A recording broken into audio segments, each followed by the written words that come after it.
लाडक्या बहिणींचा प्रचंड त्रास महाविकास आघाडीला होतोय। ते रोज लाडक्या बहिणीवर बोलतायत। पहिले त्यांनी प्रयत्न करून पाहिला, कोर्टामध्ये गेले, हायकोर्टात गेले, ही योजना बंद करा। हायकोर्टाने ऐकलं नाही। हायकोर्टाने त्यांची पिटिशन फेटाळली।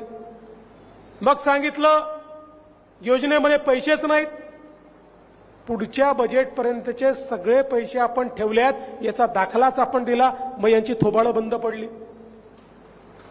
आता हे सांगतात 1500 रुपयांनी काय होतं। अरे बाबा, तुम्ही सोन्याचा चमचा तोंडामध्ये घेऊन जन्माला आले, पण या देशामध्ये, या राज्यामध्ये महिन्याला 1500 रुपयाचं महत्त्व काय आहे हे आमच्या गृहिणींना विचारा, तर त्यांना समजेल।